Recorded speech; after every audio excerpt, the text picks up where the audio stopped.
আমার নিজের জীবনের মধ্যে থেকে যদি কিছু সময়কে বাদ দিয়ে দেওয়া হলো, যে সময়গুলোতে সত্যি আমি ভালো কাজ করিনি, মোট করে যদি দেখা হয় তাহলে কিন্তু আমি ভালো মানুষ। সত্যি আমি সব কাজ ভালো করেছি। হ্যাঁ, কিছু সময়কে বাদ দিতে হবে। যেরকম কিছু সময় আমি অন্যায় করেছি কিছু অন্য মানুষের সাথে, কিছু সময় আমি কিছু মানুষকে কষ্ট দিয়েছি, কিছু সময় আমি এরকম কাজ করেছি যেটা আমার করা উচিত ছিল না, নিজের সাথেও না, অন্যর সাথেও না, তাও করেছি। তো শুধু সেই সময়গুলোকে যদি আমি আজকে বাদ দিয়ে দিলাম, তাহলে কিন্তু আমি সত্যি ভালো মানুষ। অনেক সময় আমাদের মনে এই ভাবনাটাই আসে যে আমি সত্যি সব ভালো কাজ করেছি, সব মঙ্গলই করে গেছি নিজের, অন্যের, তাও আমার জীবনেই কেন এত সমস্যা থাকে, আমিই কেন বেশি কষ্ট পাই। আর এইসব প্রশ্ন নিয়ে আমরা সবসময় যাই, যেখানে যেতে হয় সেখানে যাই, আর বলি যে কেন জীবনে এরকম হচ্ছে, কি কারণ যে আমি নিজেকে এত হারা হারা মনে করছি। তো মনে যদি এরকমই প্রশ্ন আসে যার উত্তর কোথাও গিয়েও পেলে না, তাহলে আজকে এই ভিডিওতে পাবে। যে যখনই এরকমের মনোভাব আসে যে আমি ওভারঅল সব ভালো করেছি, কিছু সময়কে বাদ দিয়ে দিন, তখনই একটা ছোট্ট ঘটনা বলছি, একটা ছোট্ট গল্প বলছি, এটাকে মাইন্ডে একটু ফিট করার চেষ্টা করবে।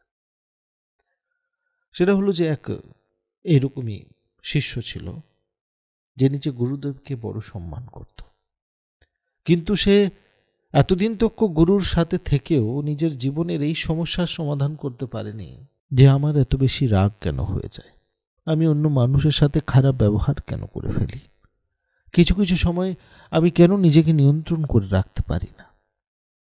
এইসব জিনিসের নিয়ে সে বলল গুরুদেবকে যে গুরুদেব, আমি এই জায়গাটাকে নিজে ঠিক করতে চাই, আমি সেই জায়গাটাতে ভালো করে নিয়ন্ত্রণ করতে চাই, আমাকে একটু মার্গদর্শন করুন, আমাকে বলুন যে আমি কিভাবে এই জায়গাটাকে ঠিক করে নিতে পারব।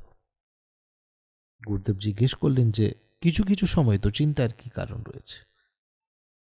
তখন সেই শিষ্য বলল যে না না, কিছু কিছু সময় হলেও এটাকে আমি ঠিক করতে চাই।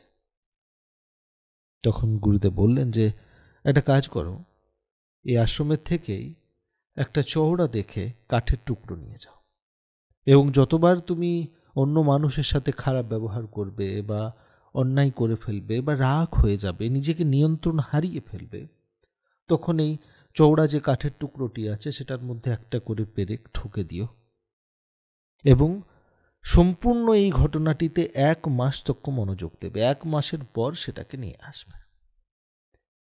গুরুদেবের এই কথা শুনে শিষ্য সেই রকমই করল। 1 মাস পর যখন এলো, তখন সেই কাঠের টুকরোতে আর একটুখানিও জায়গা বাকি ছিল না যেখানে আর একটাও পেরেক ঠোকা যেতে পারে। এরকমই যখন অবস্থা হলো, সে নিজের চোখে যখন এই ঘটনাটিকে সম্পূর্ণভাবে দেখল, তাকে নিজেই অনেক গ্লানি হলো। যে আমি ভাবতাম যে আমার মধ্যে নিয়ন্ত্রণ খুব ভালো আছে, আমার মধ্যে দোষ খুব কম, কিন্তু আজকে এটা দেখার পর মনে হচ্ছে যে না না, আমি মাঝে মধ্যে রেগে যাই না, আমি মাঝে মধ্যে অন্য মানুষের সাথে অন্যায় করি না, না আমি অন্য মানুষের সাথে খারাপ ব্যবহার করি অনেক দিন পর পর, আমি তো এটা রেগুলারভাবে করে যাচ্ছি। আর এত রেগুলারভাবে যখন করছি, তখন এর উপায় তো করতে হবে। তার মনে অনেক কষ্ট হলো। সে গুরুদেবকে বলল যে এটার প্রায়শ্চিত্ত কি আছে, এতগুলো যে খারাপ কাজ আমি করলাম, এটার প্রায়শ্চিত্ত কি আছে? গুরুদেব বললেন যে অনেক সহজ, অনেক সরল। প্রত্যেকটা পেরেককে এবার নিজের হাতে দিয়ে তোলো। প্রত্যেকটা পেরেককে আস্তে আস্তে করে সে তুলল। গুরুদেব বললেন যে তোমার প্রায়শ্চিত্ত হয়ে গেল। শিষ্য বলল যে যদি এরকম করেই প্রায়শ্চিত্ত হওয়ার ছিল, তাহলে তো আমি প্রত্যেকটা মানুষ যাদের সাথে অন্যায় করেছি, যাদের সাথে খারাপ ব্যবহার করেছি, যাদেরকে কষ্ট দিয়েছি, তাদের কাছে যদি আমি একবার গিয়ে ক্ষমা চেয়ে নিই, তাহলেই ঠিক হয়ে যাবে। গুরুদেব বললেন যে হ্যাঁ, এটা ঠিক হতে পারে, ক্ষমা চাইলে সেটা প্রায়শ্চিত্ত হতে পারে, কিন্তু ক্ষমা তুমি যখন চাইবে, তখন সেই মানুষটাকে, যাকে তুমি কষ্ট দিয়েছ, তাকেও সেই ক্ষমাটাকে স্বীকার করতে হবে, তাকেও তোমাকে ক্ষমা করা দরকার। এরকম হবে না যে দোষ তুমি করেছো, কষ্ট সেই মানুষটি পেয়েছে, আর ক্ষমা তুমি আমার কাছে এসে চেয়ে নিলে, আর আমি যদি তোমাকে বলেও দিলাম যে তোমার প্রায়শ্চিত্ত হয়ে গেল, সেরকম করে হবে না।